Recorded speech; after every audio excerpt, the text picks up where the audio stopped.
Hey guys, what's up? Kya chal? This is CN Kunj going your tax matter, and I'm on a mission to make this direct tax subject very easy for you. This is yet another a very informative video for CMA final direct tax students. जैसा आप सबको पता है कि sir आपके mentor ने आपके लिए फाइनल डायरेक्ट टैक्स का बैच लॉन्च कर दिया है। अगर आपको आइडिया नहीं है तो प्लीज आप आइडिया ले लो, हमारी वेबसाइट पे चले जाओ, आपको सारा डिटेल्स मिल जाएगा www.nikunjgoenka.com में। जून 2025 से हमारा बैच स्टार्ट, जून 25 टर्म के लिए हमारा बैच स्टार्ट होगा, जो कि सितंबर से स्टार्ट होगा। फिलहाल आज का जो हमारा वीडियो है ये बहुत ही इंफॉर्मेटिव वीडियो है, which is respect two types of assessment procedures. ठीक है, अब जैसे आपने इनकम टैक्स में बेसिक्स पढ़ा, आपने कंप्यूटेशन पढ़ा, आपने टैक्स लायबिलिटी निकालना सीखा, टीडीएस टीसीएस एडवांस टैक्स सबके बारे में पढ़ा।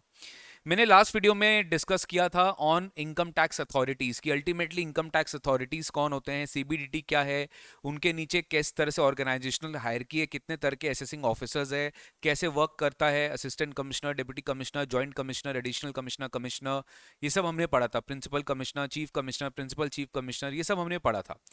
आज बहुत ही एक इंटरेस्टिंग पॉइंट पे हम डिस्कशन करेंगे जिसका नाम है असेसमेंट प्रोसीजर्स। ठीक है, now you have to understand कि once we file our income tax return, देखियो मैं ये जो भी टॉपिक आपको पढ़ा रहा हूं आप समझो कि मैं आपको एकदम बेसिक फंडामेंटल चीज बता रहा हूं अबाउट असेसमेंट प्रोसीजर्स। जब अपना रियल क्लासेस स्टार्ट होगा ना फाइनल डायरेक्ट टैक्स का, तब अपने डिटेल में और अंदर इन डेप्थ अच्छे से सब चीज पढ़ेंगे। बट अभी के लिए you just need to concentrate on the basics कि अल्टीमेटली असेसमेंट प्रोसीजर्स के बारे में हम बात करते हैं इनकम टैक्स में तो क्या क्या चीज आता है उसमें। तो देखो, first of all we file return of income. सबसे पहले अपना सबसे पहला स्टेप क्या है कि we file return of income under section 139(1). चाहे वो ओरिजिनल रिटर्न ऑफ इनकम हो, चाहे वो रिवाइज रिटर्न हो, चाहे वो बिलेटेड रिटर्न हो, चाहे वो अपडेटेड रिटर्न हो, कैसा भी हो वो एक इनकम टैक्स रिटर्न हमने फाइल की। Once an assessee files his income tax return, basically उस प्रोसेस को हम बोलते हैं सेल्फ असेसमेंट। क्या बोलते हैं? Self assessment. And whatever liability which we have computed including your interest, fee, everything, whatever liability we have computed, we have to disclose that in our ITR form, and that we need to submit it, and then we need to pay the tax liability. After the process of self assessment gets completed, the first step which comes is intimation order under section 143 subsection 1। ठीक है, सबसे पहला काम जो होता है वो है इंटीमेशन ऑर्डर अंडर सेक्शन 143(1), जिसको हम बोल सकते हैं कि आपकी जो रिटर्न्स है वो प्रोसेस होती है। Okay, your returns are getting processed. अब मेरे को एक बात बताओ, इनकम टैक्स रिटर्न फाइलर्स कितने करोड़ों है इंडिया में? क्या पॉसिबल है असेसिंग ऑफिसर के लिए कि वो सारा रिटर्न इंडिविजुअली चेक करेगा? Answer is no sir. तो क्या होता है, यहाँ पे रिटर्न्स को प्रोसेस किया जाता है, और जो रिटर्न्स प्रोसेस किया जाता है वो है सेंट्रलाइज प्रोसेसिंग सेंटर जो कि बैंगलोर में है, और वहां पे सारे के सारे इनकम टैक्स रिटर्न सॉफ्टवेयर के हेल्प के बेसिस पे वो सारे प्रोसेसिंग किए जाते हैं। जैसे आप आईटीआर फाइल करते हो, आपका रिटर्न जाता है सीपीसी के पास। सीपीसी क्या करता है, उसमें बहुत सारे मिस्टेक्स आपके जो रिटर्न में हो सकते हैं वो सॉफ्टवेयर के थ्रू उसको आइडेंटिफाई करता है, और अल्टीमेटली वो एक इंटीमेशन प्रिपेयर करता है जो कि किया जाता है सेक्शन 143(1) में। बहुत सारे मिस्टेक्स आपके रिटर्न में हो सकते हैं। हो सकता है आपका अरिथमेटिकल इनएक्यूरेसी हो, आपने कोई मिस्टेक से गलत क्लेम ले लिया हो। Okay, may be you have set of a loss जिसका रिटर्न आपने लेट फाइल किया था। तो इनकम टैक्स एक्ट के प्रोविजंस के हिसाब से अगर कोई एपरेंट मिस्टेक है आपके रिटर्न में, तो जो सॉफ्टवेयर के बेसिस पर आइडेंटिफाई किया जा सकता है, that will be done, and it will be that it will be shown in your intimation which you will receive under section 143 subsection 1।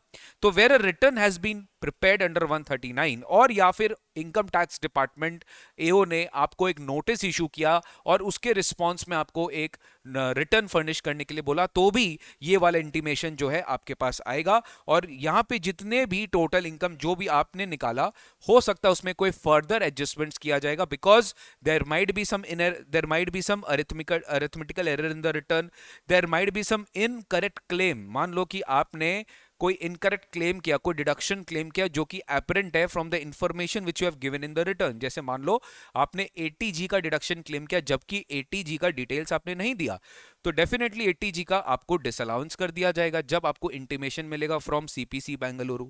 कोई लॉस आपने क्लेम किया फॉर दैट प्रीवियस ईयर, जिस और आप लॉस सेट ऑफ किए उस साल का, जिसका रिटर्न आपने ड्यू डेट के बाद फाइल किया, तो उस साल का लॉस आपको क्लेम नहीं मिलेगा sir. If there is any disallowances और any expenditure which you have claimed in the return of the income, but वो डिसअलाउ किया गया है as per your tax audit report. ठीक है, आपके टैक्स ऑडिट रिपोर्ट में जो कि सीए सर्टिफाई करता है फॉर्म 3CD में, if it has been declared in that tax audit report that some kind of allowances has been, some kind of expenditure has been disallowed, और मान लीजिए कोई इनकम ऐसा है जो कि एस्केप हो गया, आपका इनकम इंक्रीज किया गया है by the form 3CD by in the tax audit report has been shown, but it has not been correctly reflected in the return of income, then that again will be impacted in your intimation। ठीक है, next आता है अगर आपने कोई deduction claim कर लिया 10AA में, और अगर आपने यहाँ कोई टैक्स हॉलिडे क्लेम कर लिया 80IA सीरीज में, और अगर आपने रिटर्न ड्यू डेट के बाद फाइल किया, तो एज पर सेक्शन 80C ये अलाउड नहीं है, तो आपको इसकी डिडक्शन जो है वो नहीं मिलेगी, उसका भी आपका एडजस्टमेंट किया जाएगा। Some kind of tax interest and fee might be extra levied shall be computed on the total income computed above। इसमें आपका जो इनकम एडजस्ट करने के बाद, एडिशंस करने के बाद जो इनकम आएगा वो टैक्स निकाला जाएगा, इंटरेस्ट ऐड किया जाएगा, फीस ऐड किया जाएगा, and finally you will be getting the credit of the self assessment tax, TDS credit, TCS credit, या जो एडवांस टैक्स आपने पे किया है, कोई रिलीफ अगर आपने आपको एलिजिबल है, तो सब चीज आपको माइनस करके आपको नेट अमाउंट पे करना पड़ेगा। मतलब बेसिकली इंटीमेशन क्या है, इंटीमेशन एक सॉफ्टवेयर के थ्रू प्रोसेस जो है वो आपकी रिटर्न प्रोसेस की जाती है, और उसके बाद हो सकता है कि अगर आपके रिटर्न में कोई मिस्टेक्स नहीं है तो you will have no demand. Okay, whatever total income tax liability was there as per your return, your total income tax liability will be same as per your assessment order. इसको एक तरह से हम assessment order ही बोलते हैं, जो कि पास किया जाता है बाय सीपीसी बेंगलुरु। अब इसकी एक टाइम लिमिट होती है। ठीक है, कोई भी साल का, देखिए आपको समझना पड़ेगा, इंटीमेशन जब तक आप रिटर्न फाइल नहीं करोगे कोई इंटीमेशन आएगा नहीं आपके पास। तो the year in which you have filed your return, उस साल के एंड में आ जाइए। ठीक है, the year in which you file your return, जैसे मान लीजिए आपका चल रहा है प्रीवियस ईयर 24-25, इसका रिटर्न आप फाइल करोगे फाइनेंशियल ईयर 25-26 में, करेक्ट। अब अगले साल फाइल करोगे, तो अगले साल का एंड से आपको 9 मंथ्स के अंदर अंदर इंटीमेशन इशू करना पड़ेगा बाय द डिपार्टमेंट, उसके बाद इंटीमेशन इशू नहीं किया जाता। तो no intimation will be send to you after the expiry of 9 months from the end of the financial year in which the return is made. पहले इसकी टाइम लिमिट 12 मंथ्स थी, अब रिड्यूस करके इसको 9 मंथ्स कर दिया गया है। तो इंटीमेशन भेजने का जो टाइम लिमिट है वो है 9 months from the end of the financial year in which the return is made. ठीक है, अब इसमें the period of limitation will run from the date of filing latest revised return। हो सकता है कि आपका जो रिटर्न है वो आपने रिवाइज किया हो, जो कि आप and of the assessment year तक एनीवेज कर देते हैं, तो ये मेरे लिए रिगार्डलेस ऑफ द पॉइंट है, क्योंकि आपको रिवाइज रिटर्न जो है वो आपको असेसमेंट ईयर के इनफैक्ट 3 महीना पहले आपको फाइल करनी पड़ती है। तो उसी साल, जिस साल आपका रिटर्न फर्निश होना चाहिए था, उसी साल आपका रिवाइज रिटर्न का भी टाइम लिमिट होता है। तो असेसमेंट ईयर जो होगा आपका, उसी के एंड से 9 मंथ्स के अंदर अंदर आपको अपना इंटीमेशन मिल जाएगा। ये सारे टाइम लिमिट्स आपके लिए एग्जाम में आ सकते हैं सर। ठीक है, तो फर्स्ट पॉइंट अपना हुआ intimation under section 143 sub section 1, इसकी टाइम लिमिट्स और इसमें क्या एडजस्टमेंट किया जाता है, ये कुछ पॉइंट्स अपने को एग्जाम पॉइंट ऑफ व्यू से ध्यान रखनी है। नेक्स्ट लेवल का जो असेसमेंट होता है उसको हम बोलते हैं स्क्रूटिनी असेसमेंट। क्या बोलते हैं हम उसको? हम बोलते हैं स्क्रूटिनी असेसमेंट। ये डिटेल्ड असेसमेंट होती है, इसमें proper tax officer will actually invite some kind of documents, information, he will give you a notice। Basically scrutiny मतलब चेकिंग, वेरिफिकेशन। आपका अगर रिटर्न में proper officer feels that, tax officer feels that you have underpaid the tax or you have understated your income or you have declared excessive loss। देखो loss भी ज्यादा दिखाना income tax में आपके लिए एक बेनिफिट है, क्योंकि आप फिर उसको इनकम के साथ सेट ऑफ कर सकते हो। ठीक है, और you have underpaid the tax, there might be reasons to believe by the proper officer, by the assessing officer, that he wants to ensure himself that the SSC has not understated his income, not declared excessive loss and not underpaid the tax। उसको ensure करने के लिए he can make a scrutiny and he can gather all such information and evidence as he deems fit, and based on the information and the evidence which he has gathered, he will pass an assessment order which will be treated as a regular assessment order। ठीक है, तो ये जो assessment होता है ये 143(3) में होता है। ठीक है ना, इसको हम बोलते हैं स्क्रूटिनी असेसमेंट। क्लासेस में और डिटेल में पढ़ेंगे कि स्क्रूटिनी असेसमेंट में भी एक होता है limited scrutiny officer might select your case for limited scrutiny where he will just test some facts, where he will just verify some facts. एक होता है detailed scrutiny where he will go for detailed scrutiny. तो your case might be picked up, your return might be picked up for scrutiny depending on the various factors. ठीक है, but he should feel that you have understated your income or declared excessive loss or underpaid the tax. अब इसका procedure क्या होता है? इसका procedure start होता है स्टेप नंबर 1 से, that is you will get a notice. once proper officer, once tax officer issues a notice, your scrutiny assessment will be initiated. उसकी भी एक टाइम लिमिट होती है. There has to be a notice for scrutiny. The AO shall serve on the SSE a notice requiring the SSE on a date specified in the notice to produce or cause to be produced any evidence on which SSE may rely in support of the return. AO क्या करेगा? एक notice issue करेगा and he will ask him to come and visit his office in a particular date. अभी तो खैर scrutiny assessments भी email के through किया जाता है, ईमेल कम्युनिकेशन के थ्रू किया जाता है, फेसलेस असेसमेंट भी होता है. So what you have to do, you have to send a reply over the email along with all the documents and then उसकी हार्ड कॉपी जो है आप टैक्स ऑफिस में जाके सबमिट कर सकते हो. ठीक है, तो एओ क्या करता है? Serve on the AO will basically serve a notice to you asking you to prove what are the different documents you are relying upon to substantiate your claim in the return of income. ठीक है, now इस notice की time limit क्या होती है? ये बहुत important है. इसका भी टाइम लिमिट पहले ज्यादा था, अब इसको कम कर दिया गया है. No notice shall be served मतलब उसको मिलना चाहिए after the expiry of 3 months, मतलब 3 months के पहले from the end of the financial year in which the return is finished. आप देख रहे हो हर चीज कैलकुलेट कब से हो रहा है. 143(1) में भी हम कौन से डेट से टाइम कैलकुलेट कर रहे थे? जब से रिटर्न फाइल हुआ है, क्योंकि जब तक रिटर्न फाइल नहीं होगा आगे की स्टेप नहीं हो सकती है. ठीक है, तो रिटर्न जब फाइल हुआ, जिस साल भी मेरा रिटर्न फाइल हुआ, बेसिकली असेसमेंट ईयर में मान के चल रहे मेरा रिटर्न फाइल हो गया, उस साल के एंड में आ जाइए, वहां से 3 months के अंदर मतलब अप्रैल मई जून, मैक्सिमम आपके पास टाइम लिमिट बचा है अप्रैल मई जून 3 months from the end of the year in which the return is furnished. जैसे मान लो फाइनेंशियल ईयर 23-24 का अगर ईयर है, उसकी असेसमेंट ईयर 24-25 में आपने रिटर्न फाइल कर दिया. ठीक है, अगर आपने रिटर्न फाइल कर दिया, या फिर ऐसा समझो, हाँ ऐसा ही एक बार इसी का एग्जांपल हो, 23-24 का रिटर्न है, आपने 24-25 में रिटर्न फाइल कर दी. इस साल के एंड में आएंगे आप 31 मार्च 25 से 3 months आपको कैलकुलेट करना है. ठीक है ना, तो 3 months from the end of the financial year in which the return is furnished. जिस साल भी आपने रिटर्न फर्निश किया उस साल के एंड में आ जाइए, वहां से 3 months आपको मैक्सिमम टाइम लिमिट मिलेगा to issue a notice by the AO. Now AO क्या करेगा? AO, after all his scrutiny, he may pass an order in writing making an assessment of the total income or loss अगर excessive आपने declare किया तो वो loss कम कर सकता है, अगर आपने इनकम अंडर एस्टिमेट किया तो इनकम भी बढ़ा सकता है. And he determine the sum payable by him और refund of any amount due to him on the basis of the assessment. इतना ध्यान रखिएगा कि जरूरी नहीं है कि assessing officer in scrutiny assessment will always increase the tax और will decrease the losses. He might do something which is in favor of the SSE. ठीक है, he might do something जो कि आपके फेवर में चला जाए. ठीक है, तो स्क्रूटिनी असेसमेंट में एकदम बिल्कुल ऐसा नहीं होता कि असेसिंग ऑफिसर अपने ही फेवर के लिए, डिपार्टमेंट के फेवर के लिए, रेवेन्यू बढ़ाने के लिए ऐसा काम करेगा. हालांकि practically most of the cases में ऐसा ही होता है, बट अगर मान लो ड्यूरिंग द स्क्रूटिनी उसको कुछ और भी फाइंडिंग्स मिली कि नहीं यार यहाँ पे उसने क्लेम नहीं लिया, तो वो भी क्लेम दे सकता है. ठीक है, while in the assessment claim दिया जा सकता है बाय द असेसिंग ऑफिसर. अब 143(2) में ये नोटिस इशू किया गया, इसको हम बोलते हैं 143(2). 143(2) में एक नोटिस इशू किया गया for initiating scrutiny. The time limit is 3 months from the end of the year in which the return is furnished. अब इसकी ऑर्डर की टाइम लिमिट क्या है? 143(3) का ऑर्डर बहुत बार गाइस, इसका पहले 21 months था, फिर 18 हुआ, फिर 12 हुआ, फिर 9 हुआ, अभी फिर से 12 हो गया. तो assessment will be completed with in 12 months from the end of the relevant assessment year. अब ये चीज थोड़ा ध्यान देना, ऑर्डर का टाइम लिमिट जो होता है वो असेसमेंट ईयर से कैलकुलेट किया जाता है, बट नोटिस का जो टाइम लिमिट होता है वो रिटर्न वाले साल से कैलकुलेट किया जाता है.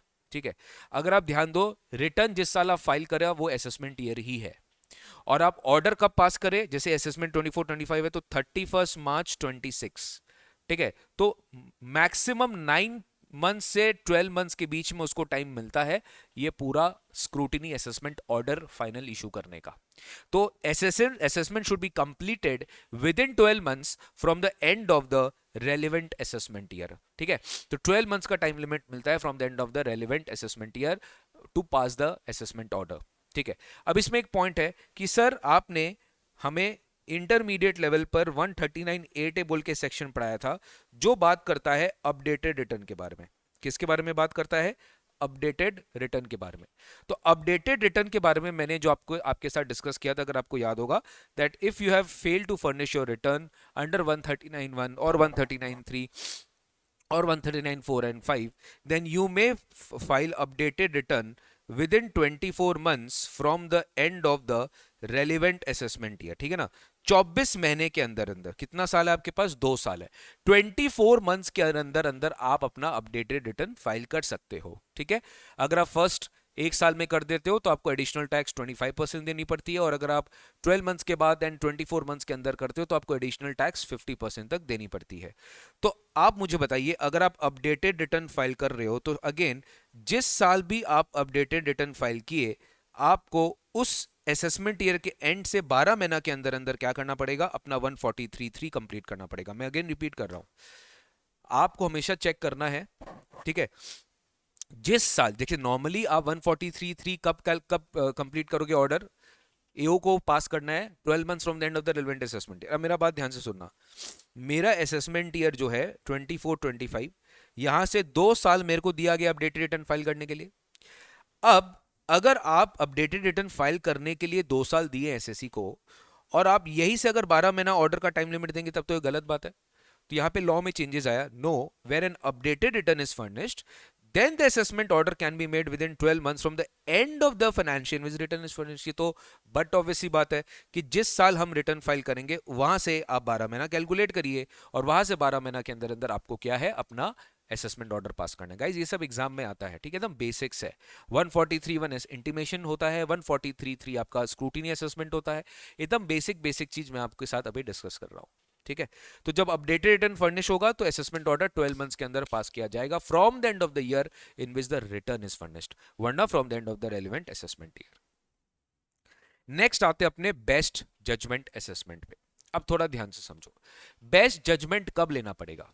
When the when the taxpayer, when the SSE is not cooperating, means he is not filing his return, he is not replying to the notice issued by the assessing officer, he is not doing what he is supposed to do, he is not cooperating in the assessment, then definitely assessing officer will have no choice but to do this assessment under section 144, and that is best judgment assessment। नाम से ही लग रहा है, to best of his judgment, to the best of the evidence which he has collected, based on whatever information he has, he will make an assessment order under section 144। अब अपने को ये समझना है कि 144 की जो असेसमेंट होती है वो कब इन्वोक होगा। ऐसे नहीं है कि 143(3) किए बिना 144 हो जाएगा। जनरली 144 कब होता है? when the SSE is not cooperative, when the SSE is not replying to the notice, when the SSE is not cooperating in the assessment। So there are four situations where best judgment assessment under section 144 can be invoked।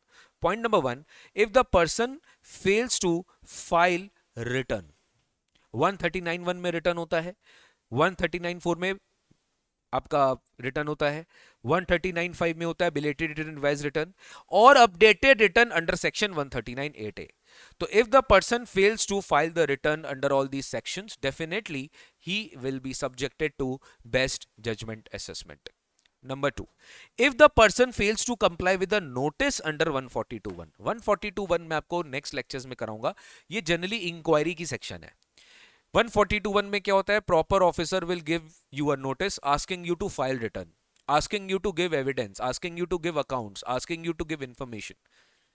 अगर आप उस notice का reply नहीं करते हो, you fail to comply with the terms of the notice, again best judgement assessment can be invoked.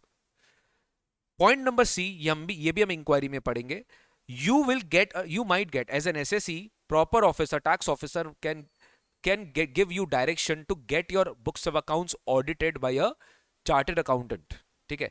वो आपका books of audit जो है स्पेशल ऑडिट ग्रांट कर सकता है, where he might not be able to understand the account because of the complexity of the account, जिसको हम special audit बोलते हैं।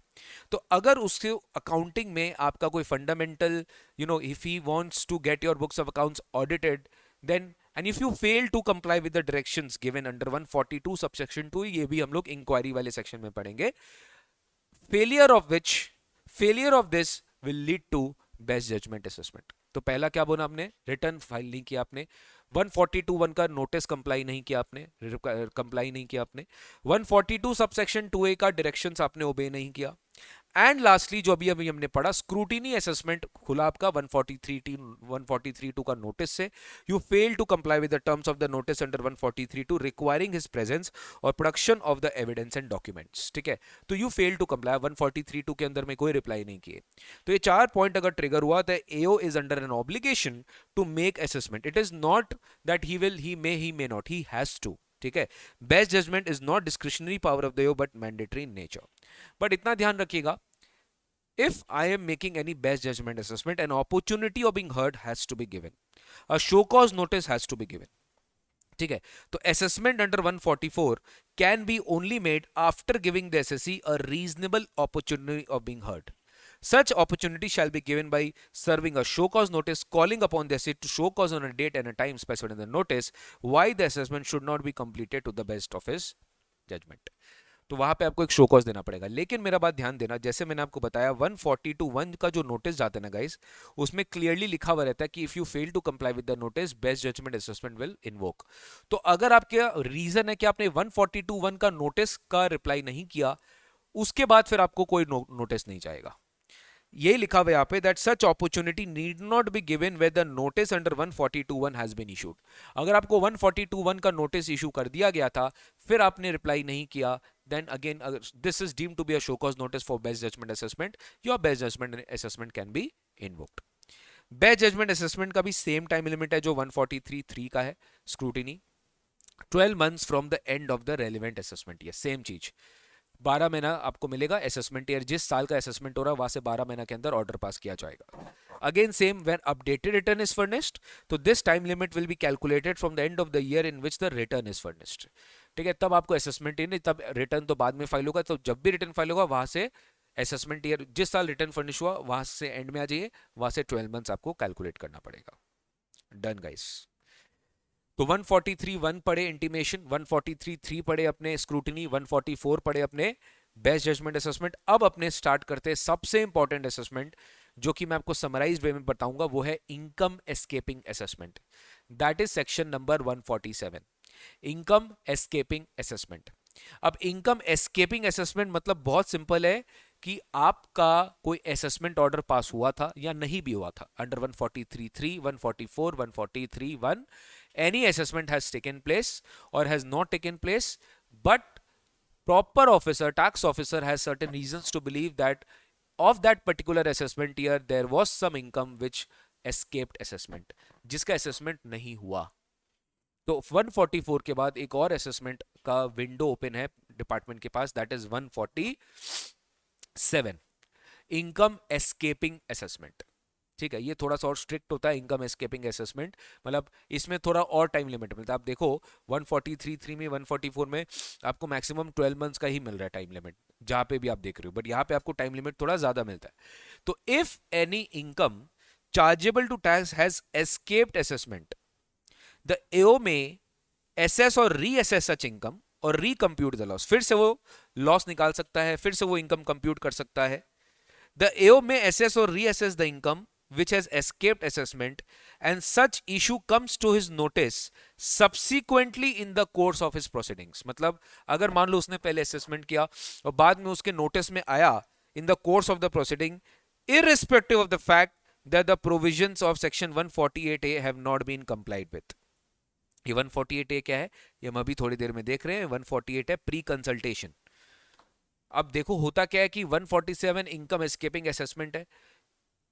अब एओ को बहुत ही सॉलिड रीजन देना पड़ेगा कि अगर ये 147 इनकम एस्केपिंग असेसमेंट स्टार्ट करने वाला है, तो he has to have a pre consultation with the assessee कि see I want to invoke this section 147, but I want before issuing notice I want to consult with you. And ये जो consult होता है ये 148A में होता है। He will conduct inquiry, he will provide opportunity of being heard before issuing notice to the SSC। अब AO क्या करेगा, he will conduct an inquiry. पहला पॉइंट है AO will conduct an inquiry. Obviously ये सब कुछ उसके सीनियर के परमिशन के बिना नहीं होता है। ये सीनियर कौन होता है वो हम लोग बाद में डिस्कस करेंगे, generally joint commissioner, additional commissioner या कमिश्नर। तो AO will before issuing the notice he will conduct inquiry with the approval of the specified authority with respect to the information that suggests that the income chargeable to, मतलब वो उस information के बारे में inquiry करेगा before issuing the notice. And सबसे important, he will give an opportunity of being heard by giving you a notice. This is mandatory. 148A में एक नोटिस जाएगा आपको, and you will be given minimum 7 days to maximum 30 days asking you to prove, asking you to prove, asking you to prove, asking you to prove। Minimum 7 days रहेगा, maximum 30 days रहेगा। ध्यान से समझो, आपको यहां पर नोटिस इशू नहीं किया जा रहा है 147 के लिए, आपको नोटिस इशू किया जा रहा है कि हम आपको नोटिस इशू करना है, उसके पहले हम आपको और एक नोटिस इशू कर रहे हैं 148A में, where you will be asked that why we shouldn't invoke 147, why we shouldn't issue you a 148 notice based on the information which we have gathered against you. So provide an opportunity of being heard by serving upon him a notice to show cause, minimum 7 days not exceeding 30 days from the date on which such notice is issued as to why notice under 148 should not be issued. तो आपको 148 notice issue करने के पहले 148A का notice आएगा, which suggests that income chargeable to tax has escaped assessment in his case for the relevant assessment year and result of the inquiry conducted as per A। मतलब पहले inquiry किया जाएगा, inquiry के basis पे show cause किया जाएगा that why 148 notice should not be issued and you will be asked to reply within 7 days minimum days and maximum 30 days can be given to you. Now based on reply which you will furnish, AO will consider the reply of the SSC furnished in response to the show cause notice and then he will decide on the basis of the material available on record including reply of the SSC.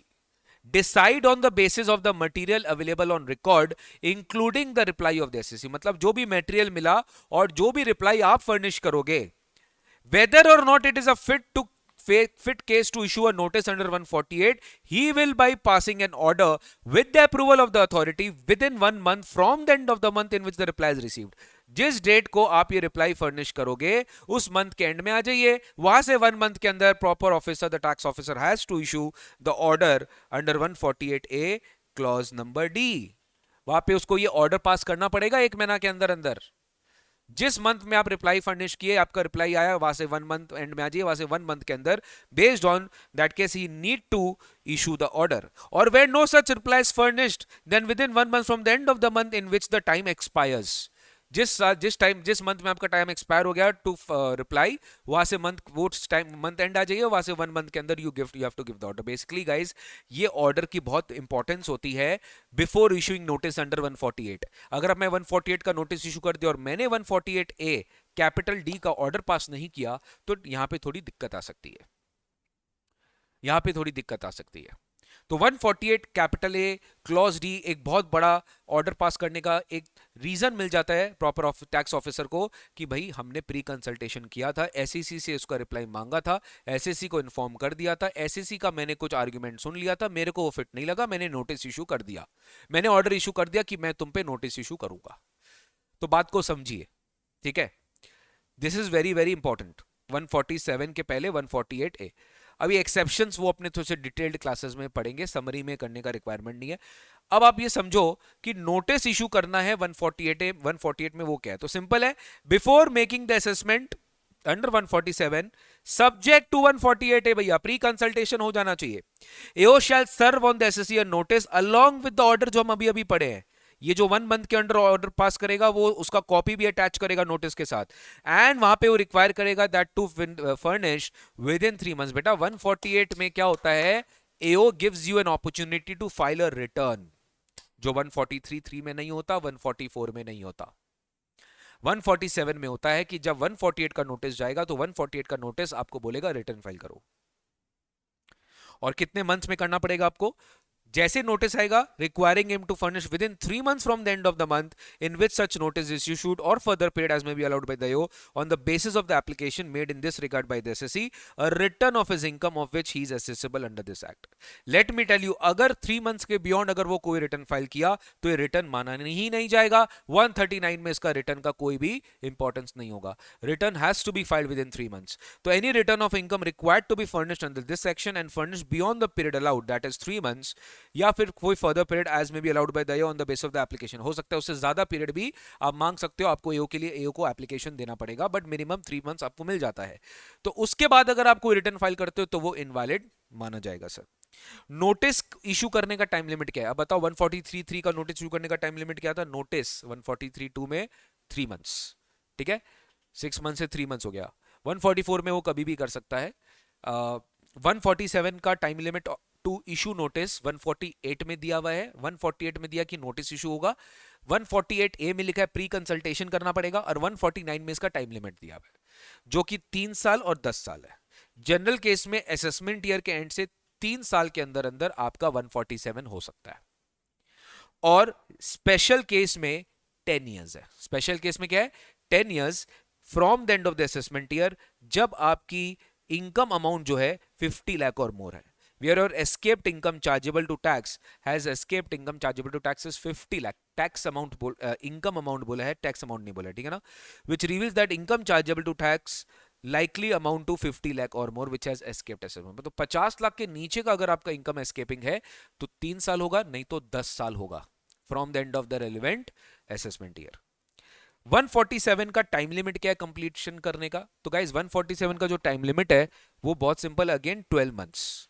12 months कब से? यहाँ पे 148 के अंदर में आपको notice serve होगा जहां पे आप रिटर्न फाइल करेंगे. तो जिस साल में आपका नोटिस सर्व हो रहा है, ठीक है, जिस साल में आपका 148 का नोटिस सर्व हो रहा है वहां क्या साल के आप एंड में आ जाइए, वहां से 12 months के अंदर अंदर आपको 147 का असेसमेंट कंप्लीट करना पड़ेगा. सेम यहाँ पर भी सेम टाइम लिमिट है. तो 143(3) 144 147 का कॉमन टाइम लिमिट है. ठीक है, नेक्स्ट लास्ट पार्ट एक बार देखते हैं अपने. लास्ट पार्ट एक बार अपने देखते हैं क्या होता है. Guys you have to understand income tax में first of all AO will pass the order. AO के ऊपर आप जाओगे सीआईटी अपील्स में. सीआईटी अपील्स के बाद आप जाओगे आईटीएटी में. आईटीएटी में आप जाओगे हाई कोर्ट में और हाई कोर्ट के बाद आप जाओगे सुप्रीम कोर्ट में. ठीक है ना? तो यहां पर मैं आपको एक चीज समझा रहा हूं. काफी बार क्या होता है, when we fight the case, our case is मान लो पेंडिंग बिफोर आईटीएटी. हमारा केस आईटीएटी के सामने पेंडिंग है. ठीक है, अब ये जो ऑर्डर पास करेगा आईटीएटी ये सेक्शन 254 में पास करता है. एक बार समझो, ऑर्डर पास करेगा 254 में. ITAT might remand the case. ठीक है, इसको हम बोलते हैं remand the case to AO for fresh assessment. ठीक है ना? ITAT might remand the case to AO for fresh assessment. ITAT बोला एओ ने अपना काम ठीक से किया नहीं है, एओ तुम फ्रेश असेसमेंट करो. अब एओ फिर से क्या करेगा? ऑर्डर पास करेगा. वो जिस भी ऑर्डर हो, 143(3) हो, 144 हो, 147 हो, तो इसकी जो टाइम लिमिट होती है ऑर्डर पास करने की कि भाई आईटीएटी ने डायरेक्शन दिया एओ को to pass the fresh assessment order, इसकी क्या टाइम लिमिट होती है? तो order of fresh assessment in pursuance of an order under 254 that is ITAT may be made for setting aside or cancelling any assessment order. The time limit will be 12 months from the end of the year in which the order is received by the commissioner. थोड़ा ध्यान देना, क्या होता है, ITAT एक appellate body है. तो ITAT का ऑर्डर भी क्या है? एपलेट ऑर्डर है. तो आईटीएटी जब भी ऑर्डर पास करता है ना तो वो डिपार्टमेंट को भेजता है. डिपार्टमेंट यानी एड्रेस करता है कमिश्नर को. अब कमिश्नर अपना जूनियर एओ जो वो असेसमेंट कर रहा था वो उसको भेजता है. तो जिस दिन कमिश्नर को रिसीव हो गया ये ऑर्डर, उस दिन से बेसिकली उस साल से आप एंड में आ जाइए, वहां से 12 months के अंदर अंदर एओ को टाइम मिलेगा to pass the order from the end of the year in which the order is received by the commissioner. थोड़ा ध्यान देना. तो कमिश्नर को किससे रिसीव होगा? ट्राइब्यूनल से रिसीव होगा. तो ये हुआ फ्रेश असेसमेंट. समझ गए? ये फ्रेश असेसमेंट हो गया. पहली बार तो असेसमेंट हो ही चुका है, ये हो गया फ्रेश असेसमेंट. अब नेक्स्ट एक क्या होता है गाइस, ट्राई टू अंडरस्टैंड. जैसे सीआईटी अपील्स होता है वैसे इनका फ्रेंड होता है CIT. CIT appeal is a appellate authority, but CIT is a adjudicating authority. यानी कि इनका काम है असेसमेंट करना, इनका काम है एपेलेट प्रोसीडिंग्स देखना. सीआईटी क्या करेगा? असेसमेंट करेगा. तो सीआईटी के पास इनकम टैक्स में एक पावर होता है रिवीजन ऑर्डर पास करने का. मान लीजिए एओ ने ऑर्डर पास किया, एओ के ऑर्डर को रिवाइज कर सकता है सीआईटी, जिसको हम बोलते हैं रिवीजन ऑर्डर. अगेन समझो, ये जो सीआईटी रिवीजन ऑर्डर पास करेगा, he may also remand the case back to the AO for fresh assessment. अब मुझे बताओ, सीआईटी है बॉस. सीआईटी जिस दिन पास कर देगा ऑर्डर, उस दिन तो पता चल जाएगा ना एओ को भी, क्योंकि दोनों तो सेम डिपार्टमेंट के हैं. आईटी एपेलेट ऑडी है, तो वहां पे हमें रिसीव देखना पड़ता है. वहां पे हमें क्या देखना पड़ता है? रिसीव से हम 12 मंथ्स चेक करते हैं. बट अगर रिवीजन ऑर्डर सीआईटी पास किया है, उसको अगर रिमांड बैक किया जा रहा है, तो 12 मंथ्स देखना है, सेम चीज, बट यहां पे आपको ऑर्डर पासिंग डेट से कैलकुलेट करना है छोटी सी बात, बट एग्जाम में बहुत इंपॉर्टेंट साबित हो सकती है. कि देखिए, जब आप सीआईटी रिवीजन ऑर्डर पास कर रहा है, उसका रिमांड बैक हो रहा है, तो for that you need to check passing year, passing date क्या है.